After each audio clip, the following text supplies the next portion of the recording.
Posted by you/special_childhood_43.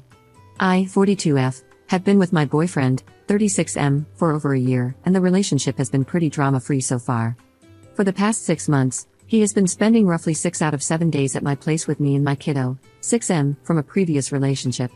We mostly hang out here because I need to be there for my kiddo and because he has roommates, whereas I don't. To be clear, I love having him around. A few months after he started spending so much time here, I asked him to start helping with the household chores, but only the ones he contributes to, cleaning and garbage or benefits from, laundry, cooking, and using my car. I do the vast majority of the work associated with my son, as well as most of the overall household tasks. Really, I only ask that he takes care of the garbage, helps with the car since he uses it, and assists with occasional deep cleaning. He agreed initially but asked me to ask him directly to do these things, which I do. I've even started making lists. However, he often forgets or puts off the chores for so long that I end up doing them myself. His argument for not doing the chores is that he also has to maintain his own apartment and is making a sacrifice by not being at his place, where he can pursue his hobbies. So, in effect, his contribution is simply being here. Just to be clear, we both work full-time, work from home, split mutual costs evenly, and money is not the issue. Things blew up yesterday after I had a hard day at work and with the kiddo. He is in the process of changing jobs and doesn't have much to do at work, so he has been gaming for 6 to 8 hours a day this week. I found it really frustrating that I was struggling to get the laundry and cooking done while juggling the kid and work, and he was gaming on the couch all day. He got angry when I brought it up. I think I could have been a little less snarky, and said that I don't acknowledge the sacrifice he is making by being at my place, adding that the benefit he gets from my work is negligible since I would have to do laundry and cook for myself and my son even if he weren't here. Since the problems we are having are roommate problems and not romantic partner problems, I suggested we go back to just dating so that we can each have our own space and he can pursue his hobbies at his place. He got really angry and accused me of trying to end the relationship. Am I wrong here? Commenter. He lives in your home 86% of the time, so he should be doing about 43% of the cooking, washing up, cleaning, vacuuming in areas he uses, and taking out the garbage, minus the part that involves cleaning up after your son, though most partners would help with that or encourage your son to do what he can if he's still up when your boyfriend is there. Your boyfriend is benefiting from having meals cooked for him and a clean, warm home where he spends most of his time without taking on any real adult responsibilities or effort. He's using your utilities and home as if it's a maid service or hotel. He's got his feet well and truly under the table here, enjoying an on-site maid and chef, and is probably hoping you haven't noticed. Him saying how lucky you are that he's staying there is straight up on behavior. He's free to go back to his own place anytime. I think your plan of him returning to his own place more often is spot on. When he comes over, he should take turns cooking and cleaning up the kitchen, or he doesn't come over for dinner. He can do his laundry at his own home, and there's no need for him to use your car or get girlfriend taxi service. He should also take his showers at his own place or take turns cleaning the shower and bathroom. My motto, use it, clean it. Ops response. Thanks for your comment. I appreciate your perspective. For me, it's obvious that if you contribute to the mess, you contribute to cleaning it. Even when I'm a guest at someone's house, I feel uncomfortable if they're working and I'm not.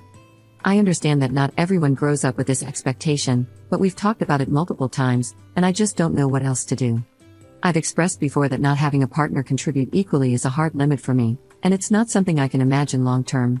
Thanks for confirming that I'm not the only one who sees it this way. Commenter. What does he mean when he talks about the sacrifice he is making by being at your place? Ops response. Apparently, he wants to have all his stuff around so he can pursue his hobbies. He could bring his guitar, but honestly, I don't have space for his gaming PC or huge TV. He has his PS5 here and uses my TV, and his tablet and gym equipment are here as well. I don't really buy this excuse 100%.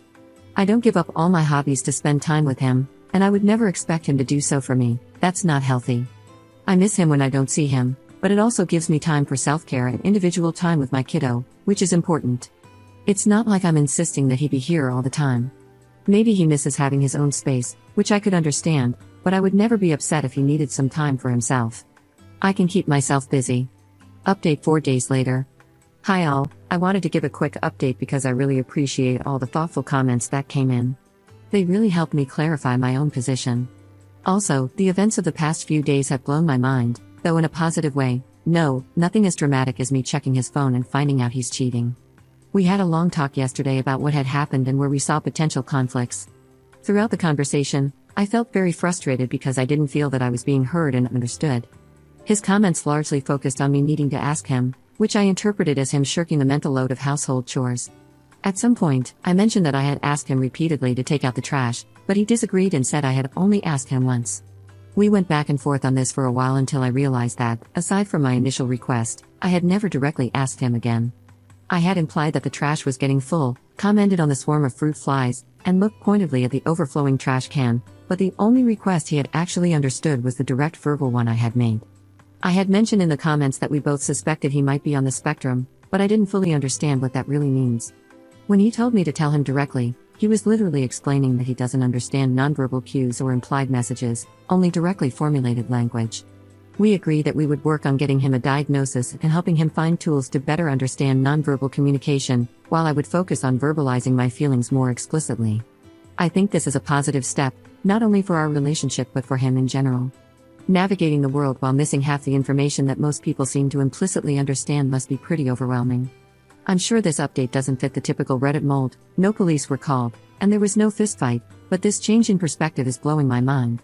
It makes me wonder how many other interactions I've had where I assumed people were being intentionally obtuse or lazy, when in reality, we were just speaking different languages.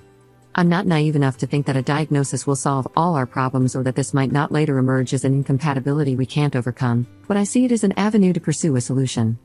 I've also let him know that I will still call him out for being lazy, but I'll just have to do it very explicitly. So that's it, we'll see where the journey goes from here.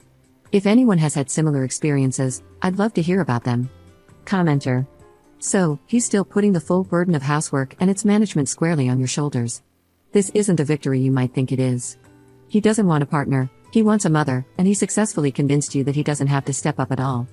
Autism is not an excuse for being lazy, and by accepting this, you're doing a disservice to the autistic community. Many autistic people manage their responsibilities just fine, and this shouldn't be used as a justification for neglecting basic adult duties. Ops response. Oh, I'm not that naive. If he doesn't step up consistently, I'll be nagging, and since that's what he claims to need, I won't feel bad about it. But instead of making indirect comments, I'll be very direct, telling him to take the trash out right that instant, because any implied hints or nonverbal communication will just go over his head. So, I'm not excusing him from doing chores, he still has to do his part, but I won't hesitate to speak up directly when needed, and I won't feel any shame in doing so.